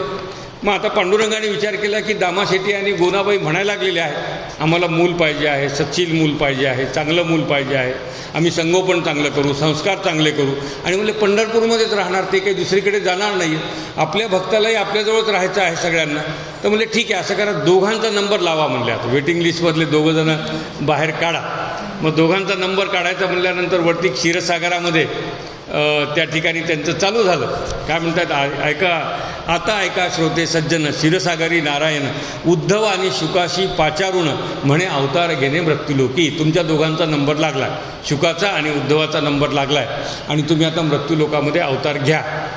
शुकाचार्य म्हणले ते ठीक आहे म्हणले, काही तुम्ही घ्या म्हणतायत बरोबर आहे म्हणले, पण तुमचा अवतार म्हणजे अगदी आरामशीर आणि आमचा अवतार म्हणजे ते गर्भवास सहन करायचा, हे काही जमणार नाही म्हणाल. मला ते काही जमणार नाही आहे, मी जातो येतो तुम्ही म्हणाल तिथे जातो, परंतु आता गर्भवास नको म्हणले. एकदा ते अनुभवलेलं आहे, मला त्या गर्भवासामध्ये जायचं नाही. मला काय करा म्हणाले, तुमचं तर सगळंच सामर्थ्य आहे, कर्तुम अकर्तुम तुम्हीच आहात, त्यामुळे तुम्ही काय करा म्हणाले, तुम्ही जसं ते अयोनीच्या संभवामधनं प्रगट झाले होते देवकीच्या समोर, आम्हाला ते भाग्य लाभू द्या ना म्हणले. एखाद दिवस तरी आम्हाला अयोनीचा संभव काय असतो ते बघू द्या. मग देव म्हणाले की अरे ते अवघड आहे, असं तसं सगळी चर्चा झाली. पण आता ते इतके भक्त लाडके होते की म्हणले ठीक आहे, तुझी इच्छा आहे ना अयोनीच्या संभवाची, आपण तशा प्रकारचं करू. आता नामदेवांच्या जन्माबद्दलच्या ह्या 2 कथा आहेत. ही जी कथा सांगतो ही एक कथा आहे. मग असं सांगितल्यानंतर शुकाचार्य आणि उद्धवाला ते म्हणाले दोघंजणं, त्यावेळेला शुकाचार्यांनी सांगितलं की ते म्हणती पयोब्दे शिरवासा, क्षीरसागरामधल्या देवा, आम्ही न जाऊ गर्भवासा, आम्ही गर्भवासाला जाणार नाही. अयोनीचे संभव ऋषिकेशा जन्म दे आम्हासी. तुला आम्हाला जन्मच द्यायचा आहे ना, तर अयोनिज संभव अशा प्रकारचा जन्म आम्हाला दे. दोघांची विनंती भगवंतांनी मान्य केली आणि शिंपला पडला भागीरथी, तो राम राम स्मरी नित्ती. एक भागीरथीमध्ये एक शिंपला घेतला देवानी, त्या शिंपल्याचे 2 भाग केले आणि 2 भागामध्ये एक एक जीव त्यांनी तिथे ठेवला. एक जीव होता शुकाचार्यांचा आणि एक जीव होता संत नाम, हां तुम्ही जागे आहेत की नाही फक्त बघ, नामदेवांचा. हे 2 शिंपले त्यांनी ठेवले आणि मग ते शिंपले सांगितलं की आता हे शिंपले जे आहेत हे आपल्याला खाली सोडायचे आहेत. म्हणाले कुठे सोडायचे आहेत? एक शिंपला ठेवायचा आहे तो भागीरथीमध्ये. मग भागीरथीमध्ये शुकाचार्यांचा शिंपला सोडून दिला आणि दुजा पडला भीमरथी, म्हणजे भीमेच्या काठावरती त्यांनी तो प्रवाहित केला. आणि मग तो जो भीमरथी पडलेला होता तो विठ्ठल विठ्ठल म्हणते नित्यपूजे, तो विठ्ठल विठ्ठल म्हणणारा अशा प्रकारचा शिंपला होता. मग आता काय झालं की इकडे ह्यांना तर सांगितलं होतं की आपल्याला मूल होईल अशी अपेक्षा होती आणि मग तो साक्षात्कार झाला. म्हणाले आज उद्या तुम्ही चंद्रभागेला जा, चंद्रभागा म्हणजेच भीमा, तुम्ही चंद्रभागेला जा, स्नान करा आणि बघा तुमच्या आजूबाजूला एखादा मोठा शिंपला जर तुम्हाला दिसला तर तो शिंपला उचला, त्या शिंपल्याच्या माध्यमातून तुम्हाला अपत्यप्राप्ती होईल. म्हणाले कोण येणार सांगितलं नाही, अपत्यप्राप्ती होईल. यांना वाटतं काय औषध बिवषध असेल त्यात बघू आपण, पण तो शिंपला तर शोधला पाहिजे म्हणले उद्या. मग दोघं जण गेले त्या ठिकाणी शिंपल्याकडे. दरम्यानच्या काळामध्ये त्या शिंपल्याचा एवढा प्रवास झाला होता की त्याच्यावरती पण एक आवरण आलेलं होतं. म्हणजे तो हे 2 भाग केले तरी पण ते आवरण त्याच्यावरती येत गेले. मग दोन्ही शिंपले आवरणासह एक भीमेमध्ये आणि एक तिकडच्या त्या भागीरथीमध्ये असे दोन्ही शिंपले प्रवाहित होऊन पुढे गेले. आणि मग तो मोठा शिंपला, चमकणारा शिंपला, दिव्य शिंपला, तो गोनाईच्या लक्षात आला की हा वेगळा शिंपला आहे. म्हणाले पंढरपूरच्या वाळवंटामध्ये आपली काकडीची शाल काढायसाठी आपण नेहमी शिंपले आणतो, तसा हा नाही आहे, हा काहीतरी वेगळा शिंपला आहे. आणि मग तो शिंपला तिने हातामध्ये घेतला. उकलोनी पाहता तय क्षणी, तो उघडला. उकलोनी पाहता तय क्षणी तो लावण्य बाळ देखिला. आतमध्ये लावण्य मूर्ती अशा प्रकारचं एक बाळ होतं. लावण्याची खाणी जैसे मातेच्या उदरातनी याची क्षणी अवतरले. आईच्या पोटातून आलेलं जसं बाळ असतं की नाही, तसं अत्यंत लावण्य सुंदर अशा प्रकारचं बाळ तो शिंपला उघडल्याबरोबर त्या गोनाईला दिसलं आणि तिच्या लक्षात आलं की हाच भगवंताचा प्रसाद आहे आणि हाच आपल्याला त्यांनी प्रसाद दिला आहे. आणि आपल्या वंशवृद्धीसाठी जे संतान आपण मागत होतो, जो पुत्र आपण मागत होतो, तो पुत्र म्हणजे ह्या शिंपल्यामध्ये आपल्याला दिसणारा जो काय आहे तो लावण्य बाळ देखील नयनी लावण्याची खाणी. लावण्याची खाणी होती, अत्यंत सुंदर सुकुमार अशा प्रकारचं त्याचं ते स्वरूप होतं. आणि आईच्या पोटातनं आलेलं बाळ जसं असतं तसंच होतं. असं बाळ तिने शिंपल्यात बघितलं आणि तो जीव तिने हातामध्ये घेतला. कार्तिक शुद्ध एकादशी शके 1192 या दिवशी तो शिंपला तिच्या हाती आला. तो शिंपला तिने घेतला आणि आनंदाने अक्षरशः नाचत नाचत ती आपल्या घरी परत आली. दामाजीला म्हणाली बघा पांडुरंगाने तुमची हाक ऐकलेली आहे, पांडुरंगाने आपल्याला पुत्रप्राप्ती करून दिलेली आहे, हा पुत्र आला आहे म्हणाले आपल्या घरी. बघितलं तर त्या पुत्राकडे बघितलं, लावण्याची खाणी होती, दिव्य होता, सगळं होतं, पण फारच जीभ हलवायला लागलेला, अत्यंत वळवळ वळवळ त्याची जीभ त्या ठिकाणी व्हायला लागली होती. खरं पाहिलं लहान मूल जीभ बाहेर पण काढत नाही. म्हणाले ती जीभ बाहेर काढायला लागले, काहीतरी गडबड आहे म्हणाले, आपल्याला दाखवावं लागतं कुणाला तरी. कुणाकडे तरी घेऊन गेले, कुणाला तरी बोलवलं आणि म्हणाले बघा हे नवीन बाळ आलं आमच्या घरी, देवाच्या कृपेने आले आणि आता जीभ हलवायला लागले, काही कळत नाही, मान पण हलवायला लागले थोडी. पहिल्याच दिवशीचं बाळ आहे म्हणाले, इतकं कसं काय व्हायला लागलं, एकदा बघा काय राक्षस आहे का काय तेही तपासून बघा. ते जे कोणी होते ज्यांना कळत होतं लहान मुलाचं सगळं, त्यावेळेसचे पेडियाट्रिक जे होते ते आले आणि त्यांनी बघितलं. त्यांनी म्हणाले काय व्हायला लागले, जिभेला थोडं बघितलं, थोडं बाळाच्या छातीला कान लावून बघितला, ते जिभेमधनं विठ्ठल विठ्ठल विठ्ठल आवाज येत होता. आणि ते म्हणाले की अहो काही नाही, हा तर मंत्र म्हणायला लागला आहे, म्हणजे विठ्ठल विठ्ठलाचा मंत्र म्हणतो. दामाजीच्या डोळ्यातनं घळघळ अश्रू आले. म्हणाले इतका भगवत भक्त तू आम्हाला दिलास की आमच्या कुळामध्ये जेवढे आम्ही भगवत भक्ती करतो त्या सगळ्यांच्यापेक्षा सर्वश्रेष्ठ भक्ती करणारं बाळ तू आमच्या घरामध्ये दिलेस, त्याचा आम्हाला मनातून आनंद होतो. त्याचं वर्णन करताना त्या ठिकाणी म्हणतात, गोनाईने नवस केला विठो पुत्र देई मजला, संसारी असूनी नरसी गावी जन्म नरसीला, असं त्या ठिकाणी सांगितलं की जन्म नरसीला झाला. आणि दुसरे काय म्हणतात, देवा नवसी पुत्रासाठी लाहो लागला आंबेचा, विठाबाई आनंदीचा अधिष्ठान पंढरपूर. आता जे शिंपल्यामध्ये नामदेव महाराजांचा जन्म झाला म्हणतात ना, ते अधिष्ठान पंढरपूरवाले आहेत. 2 वेगवेगळे अभंग आहेत. एका अभंगामध्ये अधिष्ठान पंढरपूर म्हणले, मग अधिष्ठान पंढरपूर, मग पंढरपूरला भीमा, मग भीमेमध्ये शिंपला, मग तिथे ते गोनाई आणि तिच्या हातामध्ये ते बाळ आलं.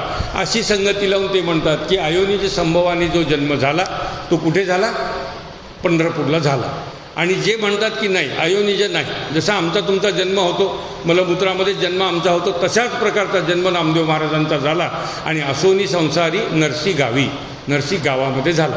आता काय माहिती का, याच्या फार खोलात जाणं शक्य नाही, तो इतिहास आम्हाला माहिती पण नाही. तुमच्यासमोर मांडलं कशासाठी की आमच्याकडे कशा पद्धतीने या सगळ्या गोष्टींची प्रचंड हेळसांड झालेली आहे. 700-800 वर्षांचा इतिहास फार काही नाही आहे.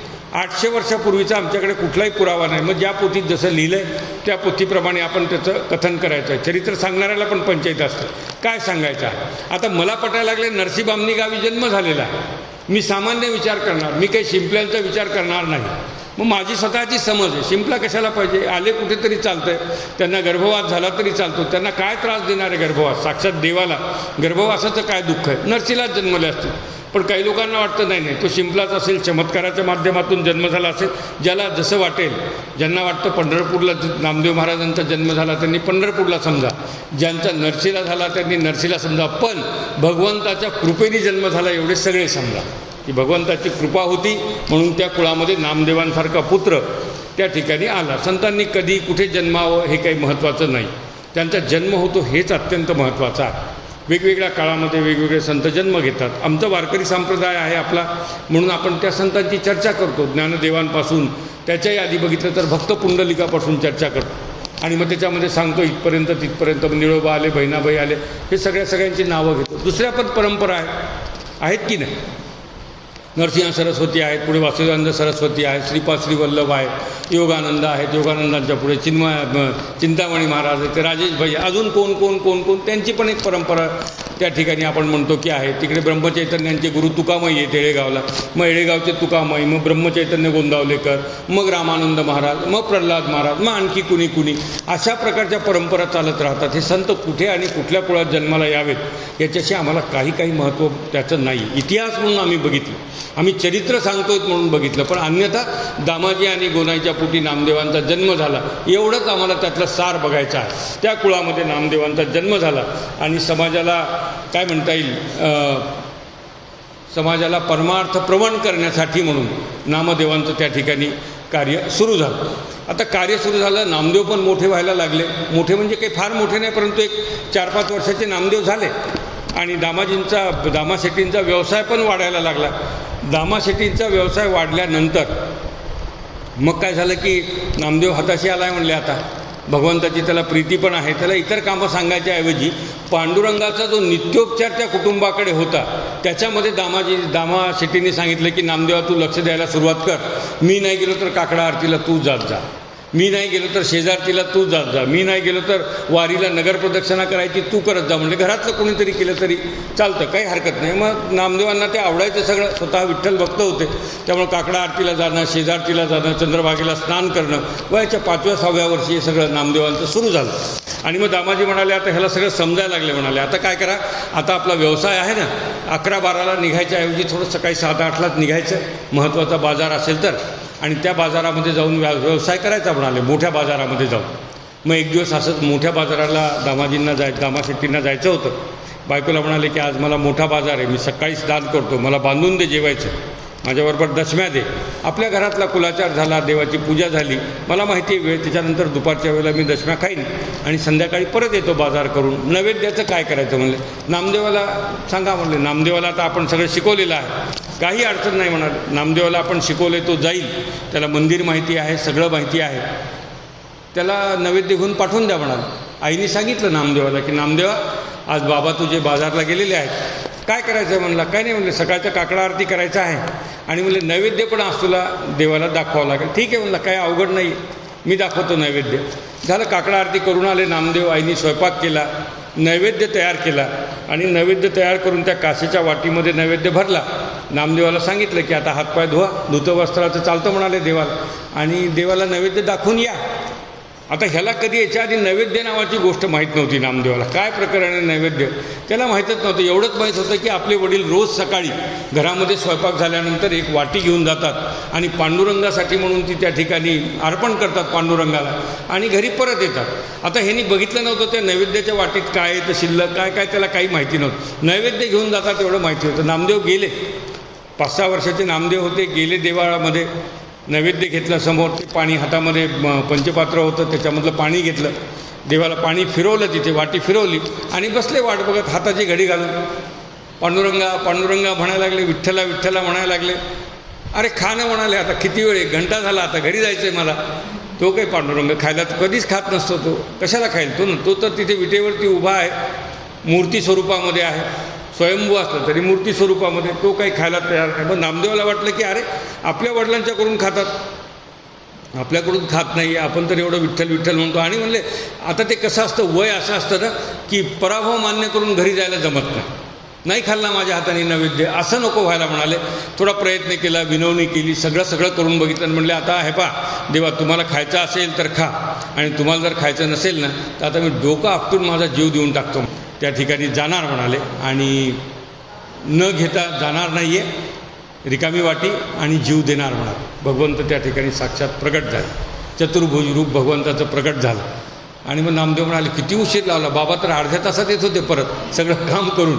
1.5 तास झाला म्हणाले मी मंदिरामध्ये तात्कळत बसलेला आहे, असं असेल तर पुढच्या वेळेला मला अवघड आहे म्हणाले. आत्ता मी आलो आहे एवढं ठीक आहे म्हणाले, पण पुढच्या वेळेला असं करायचं नाही. त्यालाच धमकावलं पांडुरंगाला आणि सांगितलं की आता वाटीमधला नैवेद्य खा. नामदेवाचा तो नैवेद्य नामदेवाच्या हाताने पांडुरंगाने ते जेवण केलं, जे काय होतं त्या वाटीमध्ये. छान खुश झाले, म्हणाले चला आपल्याला जमलं, हे काम करता आलं. निघाले, तिथनं परत निघाले. वाटी हातात रिकामी होती, उड्या मारत घरी गेले. आईने विचारलं नामदेवा दाखवला का रे नैवेद्य? हो आई दाखवला.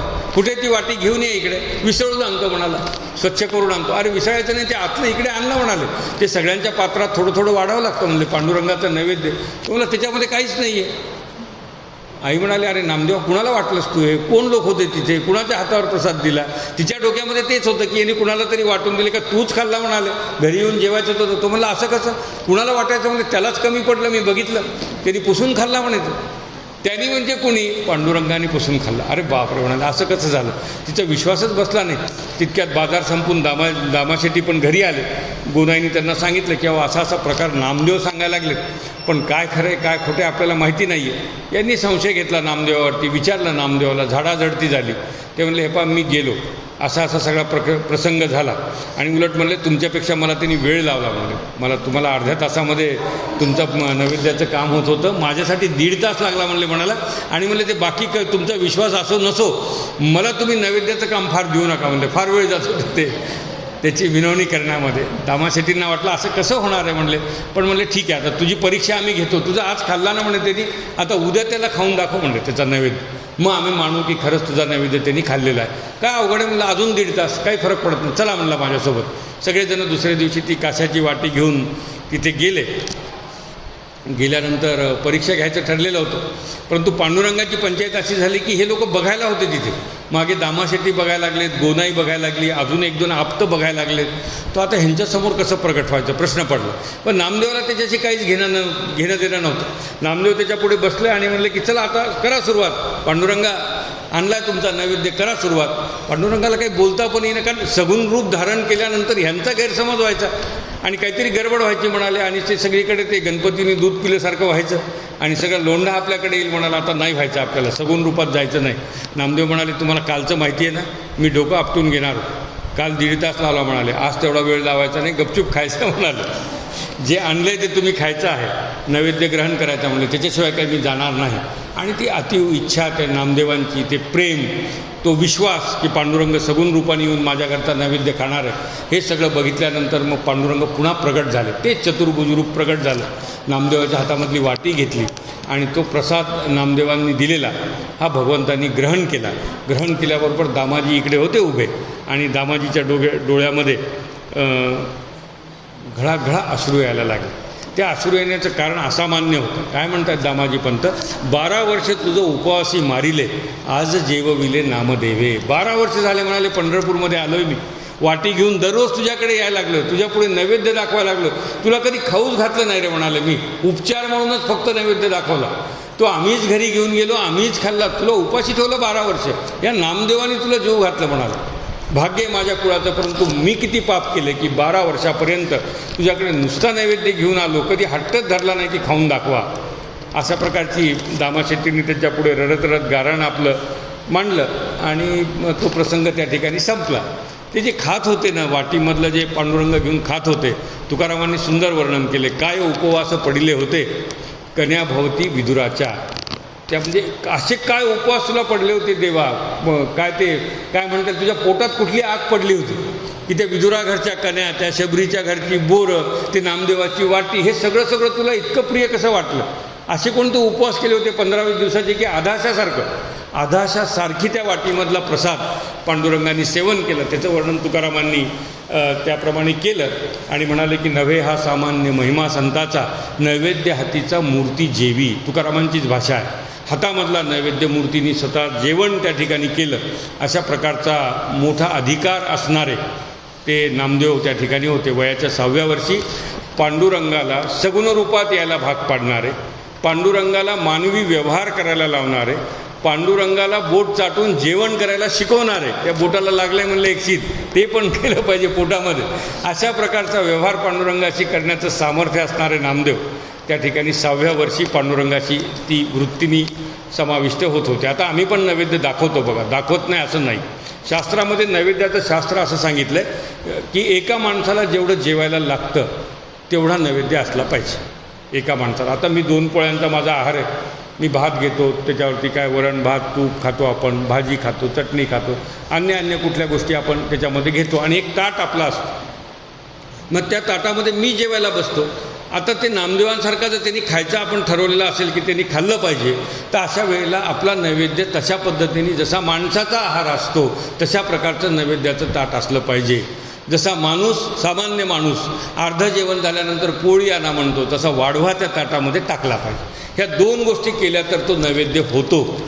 आमच्याकडे एकाच ताटामध्ये 3-3 देवाचे नैवेद्य होतात आणि ते मावत नाहीत म्हणून पोळीचा आकार एवढा होतो.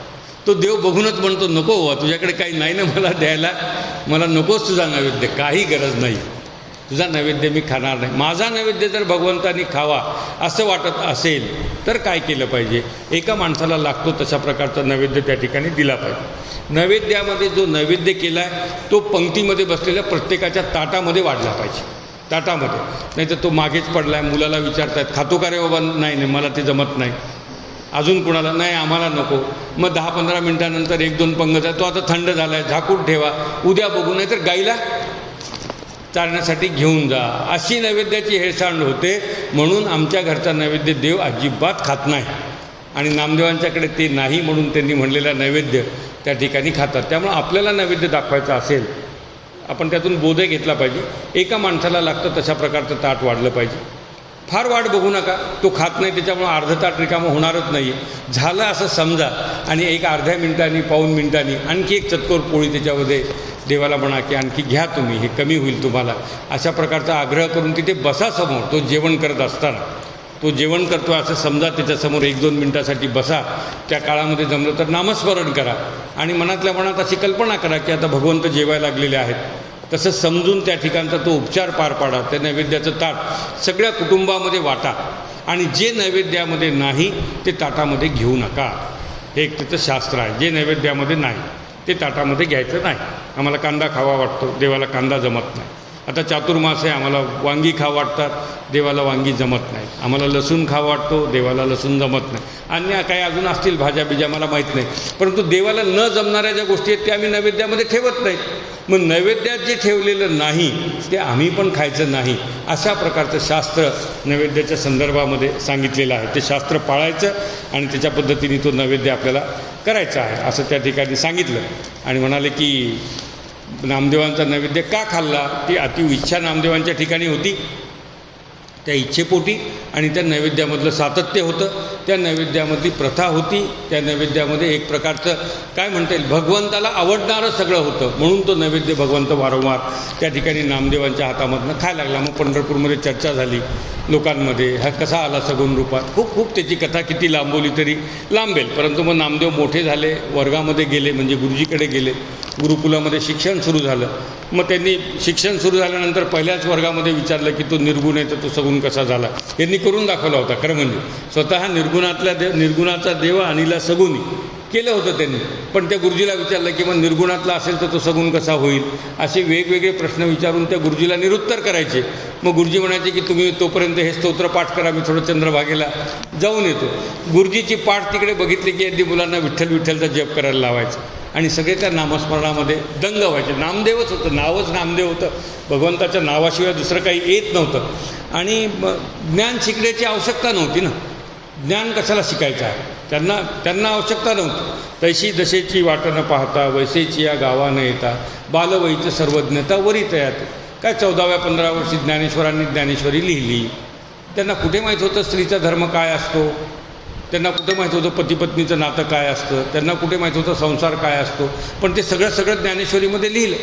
मग आमच्यासारख्या सामान्य माणसाला प्रश्न पडतो की संन्याशाची मुलं कुणाच्या घरात राहिली नाही, मुक्ताबाई त्यांच्यापेक्षा लहान, असं नाही की तिचं लग्न झालं आणि संसार सुरू आहे, तो संसार बघून यांना कळाला असेल, काही नाही. मग ह्यांनी कसं लिहिलं, ते तैशी दशेची वाट न पाहता, त्यांना त्या वयात जावं लागत नाही, वैसेची या गावा न येता, बालवयीचं सर्वज्ञता, त्यांना मागचे जन्म आठवतात, मागचं ज्ञान आठवतं. तसंच नामदेवांच्या ठिकाणी होतं, त्यांना सगळं आठवत होतं. कोण होते? प्रल्हाद होते. कोण होते? बरोबर आहे की नाही? अंगद होते. कोण होते? उद्धव होते. मग आता उद्धव, प्रल्हाद, अंगद तिघांचं ज्ञान किती आघात असेल. आणि ते ज्ञान घेऊन नामदेव, ते संचित घेऊन नामदेव त्या ठिकाणी आले होते. त्यामुळे गुरुकुलामध्ये टाकणं त्यांच्यासाठी फक्त एक उपचार होता, त्याच्यापेक्षा वेगळं नव्हतं. आणि म्हणून तिथे काही जरी शिकवलं तरी सगळं मुखोद्गत आहे, वेगळं शिकायची गरज नाही आहे. म्हणून त्यांचं लक्ष त्या वर्गामध्ये लागत नव्हतं. आणि मग शेवटी गुरुजींनीच एक दिवस ठरवलं की आता तुम्ही काही वर्गामध्ये याला पाठवायची गरज नाही. म्हणाले हा फारच हुशार आहे. बऱ्याचदा म्हणतात गुरुजी असं नाही, एखादा मुलगा कंटाळवाणा झाला, नको वाटला, वडिलाला सांगतात नाही या शाळेत नको बरं का, त्याला अजून चांगल्या शाळेत. मग त्या शिक्षकाला त्रास व्हायचा तो होऊ द्या, आमचा त्रास संपला पाहिजे म्हणाले. त्याला मोठ्या शाळेत टाका म्हटलं, इथे टाकून काही उपयोग नाही. नामदेवांना शाळेमधनं काढलं. आणि नामदेवांना शाळेमधनं काढल्यानंतर तर मग वेळच मिळायला लागला. जायचं सोळखांबीमध्ये भजन करायचं, पांडुरंगाला बघायचं, काय शेजारती करायची, काकडा आरती करायची, हे सगळे भजनं करायचे. आणि मनात येईल तेव्हा त्याला खा म्हणून आग्रह धरायचा. ते तर होतंच, पुन्हा हातामध्ये शस्त्र. जायचं वाटे घेऊन नैवेद्य. एखाद दिवस मधून म्हणायचे आईला की आई आज बाबाला नाही, आज मी नैवेद्य घेऊन जाणार. घरातली समजून चुकायची की याला तर सगुण रूप पाहिजे आहे बघायला. जायचे सगुण रूपात देवाला बोलवायचे आणि त्यांच्याबरोबर तो प्रसादाचा कार्यक्रम त्या ठिकाणी व्हायचा. हे सगळं होत इतकं सख्य जमा झालं त्यांचं, इतकं प्रेम आलं त्यांचं पांडुरंगाचं. आणि त्यांचं प्रेम एवढं घट्ट झालं की ते दिवाळीची लगबग सुरू होती नामदेवांच्या घरामध्ये. मग आता शेठ लोकांचं घर आहे, घरामध्ये सगळ्या प्रकारची सुविधा आहेत, पैसा आहे. मग ते आपले ह्यांनी दामाशेट्टींनी बाजारात जाऊन उंची अत्तर, सुगंधी उठणे, अजून काय त्या काळातलं जे काही असेल ते सगळं घेऊन आले. नामदेवांनी विचारलं ही तयारी कशाची चालली? अरे म्हणले 4 दिवसावरती दिवाळी आहे. ते उठणं काय म्हणले? अरे तुला आंघोळ घालणार म्हणल्या, आऊबाई आहे, तुझी आई आहे, गोनाई आहे, तुला अगदी अंगाला सगळं पुसून माखून तुला तेलानी तुला आंघोळ घालणार, मला आंघोळ घालणार म्हणाले. दिवाळी म्हणजे काय? 4 दिवस आपल्या घरी सणच आहे म्हणाले, गोडधोड खायचं आहे सगळं. नामदेवांनी विचार केला चांगला सण आहे म्हणाले, 4 दिवस गोडधोड खायचा आहे, सगळा आनंद आहे. आपल्याला आंघोळीला पाणी पण काढायची गरज नाही, हेच पाणी काढणार आपल्यासाठी, हेच आंघोळ घालणार आपल्याला, चंद्रभागेला जायची गरज नाही, काही नाही म्हणाले. 4 दिवस खूप चांगलं आहे म्हणाले. आणि मंदिरात दर्शनाला गेले आणि डोक्यामध्ये लख्ख प्रकाश पडला की अरे आपली दिवाळी व्हायला लागलेली आहे. ह्या पांडुरंगाच्या दिवाळीचं काय करायचं म्हणाले. आता हा तर इथेच राहणार आहे, मग ह्याला कोण काय नाव घालेल, कोण माखेल त्याला, कोण उठणं लावणार आहे त्याला, अवघड आहे म्हणले. सण दिवाळीचा आला, नामा राऊळ अशी गेला. देवळामध्ये गेले आणि मग देवाला बोलवलं. म्हणले देवा असं असं आहे, आमच्याकडे दिवाळी आहे, आमच्याकडे उठणे आणलेत, आमच्याकडे सुगंधी अत्तर आणलं आहे, आमच्याकडे काय अजून आणलं आहे, आमच्याकडे पदार्थ आणलेत सगळे. आणि म्हणले आता तुमच्याशिवाय घरी कसं खायचं होती, 1 वाटी घेऊन यायची तुमच्याकडे फक्त, त्याच्यात काहीच नसणार म्हणले. 1 वाटी खाऊन तुम्ही कसे तृप्त होणार, तुम्ही दिवाळीला आमच्या घरी आलं पाहिजे म्हणले. काही करा आता. ते काय त्याला मूर्तीतनं तर आणलंच होतं बाहेर, आता मूर्तीतून बाहेर आणून मंदिराच्या बाहेर घेऊन यायचा फक्त प्रश्न होता. मग देव म्हणाले की अरे असं नसतं, ते काही नसतं असं. अहो तुम्ही तेव्हाही म्हणले होते की मी मूर्तीमध्ये आहे, मी सगुण होऊ शकत नाही, मी नैवेद्य खाऊ शकत नाही. मी डोकं आपल्याला सुरुवात केली की तुम्ही आले ना म्हणे सगुण रूपामध्ये. आता तसंच काय करा म्हणाले की तसंच सगुण रूप घ्या, फार तर गुप्त व्हा, माझ्या घरी प्रगट व्हा. गोनाई आहे, आऊबाई आहे, तुम्हाला मस्त उठणे बिटणे लावतील, मी पण आहे म्हणलं, मी पण तुमची पाठबीट चोळून दिली, आपण सगळे दिवाळी एकत्र करू म्हणा, तुमच्याशिवाय काही दिवाळी मला करायची नाही. मग ते म्हणले नामदेवाला असं जमत नसतं म्हणले, दिवाळी तुझ्या घरी होईल पण असंख्य लोक माझे भाविक आहेत, ते दर्शनाला येतील माझ्याकडे, दिवाळीचा सण करतील, मला वेगवेगळ्या प्रकारचे अलंकार घालतील, माझ्याकडे बघून प्रार्थना करतील, त्यांचं काय करायचं म्हणाले, त्यांना कोण जबाबदार आहे या सगळ्या गोष्टीला, त्यामुळे तुझ्या घरी दिवाळीला काही मला येता येत नाही. नामदेव म्हणाले की माझी प्रामाणिक इच्छा आहे की तुम्हाला उठणं लावावं, तुम्हाला तेल लावावं, तुमची पूजा करावी, तुम्हाला छान ओवाळावं माझ्या आईनी माझ्या बहिणींनी, माझी मनातून इच्छा आहे म्हणले, मी एक त्याग करू शकतो. ते म्हणले काय त्याग करू शकतो? मी एक करू शकतो म्हणले, मी ते सगळं टाळतो, मला ते नको म्हणाल. मागच्या वर्षी लावले, पुढच्या वर्षी पण लावतील म्हणले उठणं, मला काय अवघड नाही. 2 वर्षांनी माझं लग्न झालं तर बायको पण उठणं लावेल म्हणले. मला उठणं लावायचा प्रॉब्लेम नाही, पण तुमचं मला काळजी वाटायला लागली, तुम्हाला कधी कोण उठणं लावेल. असं करा म्हणाले, तुम्ही तिकडे जा, मी इथे उभा राहतो. हे म्हणले उभं कसं राहणार म्हणले, तू हे फार अवघड आहे, या खुर्चीवरती बसणं अवघड आहे. ते मुख्याध्यापक झाल्यावरच कळतं म्हणाले. नाही मॅडम तुम्ही जा 4 दिवस, आम्ही सांभाळतो शाळा.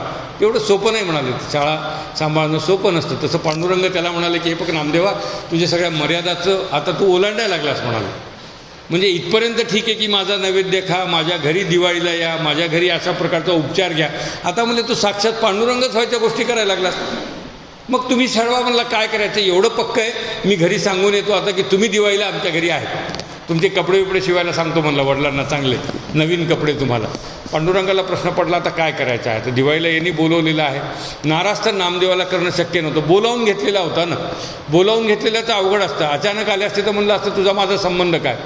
हे उद्धव होते, हे म्हणले असते की देवा तुम्ही बोलवलं आहे, आमच्या इच्छेप्रमाणे तुम्हाला भक्ताच्या अधीन आहेत तुम्ही, बरोबर आहे की नाही, माझ्या अधीन तुम्हाला राहायला पाहिजे आहे, माझ्या घरी येऊन तुम्हाला दिवाळी साजरी करावी लागेल. ते म्हणले बरं ठीक आहे उभं राहा म्हणले, पण नीट उभं राहा, थोडा गंध लावलं तर वळवळ करू नको, अंगावरती पाणी टाकलं तर कोमट आहे म्हणू नको, गरम आहे म्हणू नको. ते लोण्याचा गोळा लावतात म्हणले तोंडाला मोठाच्या मोठा, तो असा आपल्या नाकाजवळ घेऊन जातात आणि ते आपल्या तिथे तोंडाला लावल्यानंतर आपल्याला कसं तरी होतं म्हणाले ते एवढा मोठा गोळा. त्यावेळेला चुळबुळ करू नकोस. कपडे बदलतात म्हणाले, कपडे बदलताना उगं काही असं गुदगुल्या झाल्यासारखं करू नको. हा म्हणला तुम्ही काही काळजी करू नका, तुम्हाला बघितलं आहे मी कपडे बदलताना खूपदा, तुमची पूजा होताना बघितलं आहे, आंघोळ घालताना बघितलं आहे, नैवेद्य दाखवताना बघितलं आहे, तुम्हाला लोणी खाऊ घालताना बघितलं आहे. मला सराव आहे म्हणला, मी तुमच्यासारखं हुबेहूब करतो इथे, तुम्ही फक्त तिकडे जा म्हणाला घरी. देव नामदेवांच्या घरी आले दिवाळीला. काय दिवाळी असेल बघा ती, म्हणजे आमच्याकडे साधा आमचं ज्याचं पटत नाही असं जावई जरी आला तरी आमची दिवाळी फार वेगळी असते. इथे तर तो विश्वाचा जावाई होता, सगळ्या विश्वाचा. ते घरी आले, गोनाईंनी आऊबाईंनी त्यांना यथासांग ती दिवाळी पार पाडली. इकडे नामदेव पांडुरंगाच्या जागेवरती उभे राहिले. 7-8 वर्षाचं वय असणारे, कुठली सबज आली काय आली, त्या बडव्यांनी कपडे काढायला सुरुवात केली की यांनी चुळबुळ करायला सुरुवात केली. मग ते कसे तरी कपडे काढले, कुणाला वाटलं भास असेल काही असेल, आपण काय करू म्हणाले, ठीक आहे आता हळूहळू बघू म्हणाले. कपडे काढले, देवाच्या अंगावरती 2 पाण्याचे तांबे त्या ठिकाणी टाकले की यांनी लगेच अंग असं आपलं केलं, शहरून आल्यासारखं अंग केलं, टोप खाली पडला, केस दिसायला लागले नामदेवांच्या डोक्यावरचे. आणि मग बडव्यांना वाटलं की साक्षात पांडुरंग सगुण रूपातच आलेत म्हणाले. रूप तसंच होतं सगळं, साक्षात म्हणले काय कमाले, आपण एवढे बडवे किती आपल्या 50-100 पिढ्या पांडुरंगाची सेवा करण्यात गेले म्हणाले, कुणाला सगुण रूप दिसलं नाही, आपल्याला दिसलं आहे म्हणाले. आज दिवाळीच्या निमित्ताने पांडुरंगाची सगुण पूजा आपण करू. आणि मग त्यांनी पांडुरंगांना चौरंगावरती बसवलं, नामदेवालाच बसवलं, ते पांडुरंगच ना. चौरंगावर बसून अभ्यंग स्नान करून सगळं करून, म्हणजे ते काय होतं की नामदेवाने त्याग केला होता ना अभ्यंग स्नानाचा, ते पण त्याला घडून द्यायचं होतं. मग ते सगळं स्नान बिन नवीन कपडे उपडे घातले आणि पुन्हा पांडुरंग त्या ठिकाणी उभे केले, विटेवरती उभे राहिले विटेवरती. तोपर्यंत इकडे घरची दिवाळी संपून पांडुरंग आले आणि चकित झाले, हे अजूनही इथेच उभा आहे म्हणले, ह्याला काही कोणी काढून दिलेलं नाही अजून. म्हणजे काही चुळबुळ केली का? चुळबुळ भरपूर होतेच ना म्हणलं, अंगावर पाणी पडल्यावर काय ते शांत राहता येतं का? काही त्यांना बोललास, कपडे नीट घालत नव्हते म्हणले, कसे नीट बांधत नव्हते. मग मला असं अंग हलवावं लागलं माझं. मग त्यांना काय वाटलं, त्यांना काय वाटायचं म्हणले, त्यांना वाटलं साक्षात पांडुरंगच आपल्याकडे आले, चौरंगावर बसून आंघोळ घातली म्हणले. तुम्हाला तिकडे चौरंग होता का? ते म्हणले नाही, पाटावर होतं, इथे चौरंग होता. असं सख्य पांडुरंगाशी त्यांचंच होऊ शकतं, बाकी कुणाचं होऊ शकत नाही. आणि इतकं सख्य झालेल्या महात्म्याने 80 वर्षाचं आयुष्य जगले. म्हणजे बघा, हे 8व्या-9व्या वर्षीचा प्रसंग तुम्हाला मी सांगायला लागलेलं, फार काही मोठेपणातलं सांगत नाही. 8व्या-9व्या वर्षीची ही कथा आहे. पांडुरंगाला नैवेद्य खाऊ घातला आहे, पांडुरंगाला दिवाळीला आपल्या घरी बोलवलं आहे, पांडुरंगाशी गप्पा मारल्यात, पांडुरंगाच्या नामाची सगळ्या समाजाला गोडी लावलेली आहे आणि सगळं ज्ञान स्वतःजवळती आहे. आणि एकच हेतू आहे, या भागवत संप्रदायाचा प्रचार करायचा आहे आणि त्याच्यासाठी आयुष्य आपल्याला वेचायचं आहे. असं नामदेवांचं अगाध चरित्र आहे. पुढचं सगळं चमत्कार आपल्याला बघायचे नाहीत फार, हे गंमत म्हणून 2 चमत्कार तुम्हाला सांगितले. आणि हे काही नामदेवांचं चरित्र आहे असं नाही आहे, कोणत्याही संतांनी तेच केलं. आमच्या तुकोबांच्या पत्नीच्या पायामध्ये काटा टोचला तेव्हा त्यालाच बोलवलेला आहे, काटा काढून दे म्हणून सांगितलेला आहे. ज्ञानेश्वरांच्या पाठीवरती ते काय मांडे भासताना अग्नीच्या रूपाने पांडुरंगच आलेले आहेत. भिंतीला चालवायला लावलं तिथेही पांडुरंगच आलेले आहे. सावतामाळ्याबरोबर पांडुरंगच आलेले आहे. आपण त्या याचं पण बघितलं होतं, पैठणचे कोण कुर्मदासाच्या वेळेला पण मांडी द्यायला पांडुरंगच आले होते. तो भक्ताच्या अधीन आहे. भक्ताच्या अधीन असल्यामुळे भक्ताने आवाज दिला की तो येतो. फक्त काय होतं, भक्त कसा आवाज देतो याच्यावरती अवलंबून आहे. तेवढी एक कथा बघू आणि आपण थांबूयात की त्या श्रीकृष्ण चरित्रामध्ये, भागवतामध्ये आणि महाभारतामध्ये वस्त्रहरणाचा तो प्रसंग होता. आणि वस्त्रहरण होत असताना हे पांडव आणि कौरव तिथे बसलेले होते. पांडवामध्ये दुःशासन, दुर्योधन, कर्ण हे सगळे लोक अशा मताचे होते की आपण तिची विटंबना केली पाहिजे द्रौपदीची, त्यात काही चूक नाही, कारण ती आपली दासी आहे. दासी असल्यामुळं आपण तिची विटंबना करू शकतो. आणि ती विटंबना सुरू झाली. तिने सगळे एका क्रमाने दुर्योधन, आपले काय धृतराष्ट्र, युधिष्ठिर, भीम, नकुल, सहदेव आणि अर्जुन या सगळ्यांना आवाज देऊन बघितले की अरे मी तुमची बायको आहे, माझी प्रतिष्ठा चाललेली आहे, माझी विटंबना व्हायला लागलेली आहे, तुम्ही माझा सांभाळ केला पाहिजे, तुम्ही क्षत्रिय आहात, तुमचा धर्म काय आहे हे सगळ्यांना सांगून बघितलं. यांच्याच्यानी काय हे आधीच ते विकल्या गेलेले होते त्या द्यूतामध्ये, फार नियम पाळणारे, पुन्हा त्यातल्या त्यात नियम पाळणारे असल्यामुळे जागचे हल्ले नाहीत. मग तिने भीष्माला पण तशाच प्रकारचं आवाहन केलं की तुमच्या समोर हे सगळं व्हायला लागलं. धृतराष्ट्राला आवाहन केलं, कोणी ऐकायला तयार नाही. आणि मग तिच्या लक्षात आलं द्रौपदीच्या की अरे आता कोणीच जर नसेल ना तर आपल्याला एकाचाच धावा केला पाहिजे, तो आपल्याला सांभाळेल. आणि तिने मनामधनं हाक दिली की हे द्वारकेच्या श्रीकृष्णा. आणि ती हाक दिली आणि सांगितलं की ये आणि माझं रक्षण कर. काय 2 मिनटं 3 मिनटं लागले असतील, अजून काय 10-5 वार साडी तिथे त्यांना ती वाढवावं लागली असेल शूटिंगच्या तिथे, आपल्याला माहीत नाही प्रत्यक्षामध्ये, परंतु ती साडी वाढवली असेल. आणि मग ते 1-2 आला आणि ते वस्त्ररूपाने आल्यानंतर ते संपतच नव्हतं वस्त्र, हे चक्कर येऊन पडले खाली. दुर्योधंबना करणं शक्य न झाल्यामुळे तो प्रसंग टळल्यानंतर पण द्रौपदी चिडलेली होती. हे काही घरी गेल्यानंतर द्रौपदी चिडली आणि कृष्णाला म्हणाले की हे कृष्णा, तुझ्यावरती माझा एवढा विश्वास आहे, मी तुला आवाज दिल्यानंतर तुला एवढा उशीर का लागला माझ्यापर्यंत यायला, किती विटंबना झाली म्हणली, मी किती सहन करू. कृष्ण म्हणला अहम भक्त पराधीना, मी भक्ताच्या अधीन आहे, भक्त म्हणेल तसं मी वागतो. ते म्हणली तेच सांगायला लागले की तू मी म्हणलं तसं वागला का नाहीस, मी ये म्हणल्याबरोबर समोर प्रगट का झाला नाहीस, तू ये म्हणल्यावर प्रगट झालं म्हणाला, पण मी इथेच होतो बाजूला तुझ्या, तू मला सांगितलं द्वारकेच्या श्रीकृष्णा, मला इथून द्वारकेला जावं लागलं म्हणा, आणि मग द्वारकेवरनं तुझ्याकडे आलो, तेवढा तर वेळ देशील की नाही म्हणाले. मला या मयसभेमधून उठायचं, द्वारकेला जायचं, द्वारकेला लोक विचारणार मला कुणीकडे काय चाललं आहे, कसं चाललं आहे, आणि पुन्हा तुझ्याकडे यायचं वेळ लागेल की नाही म्हणाले.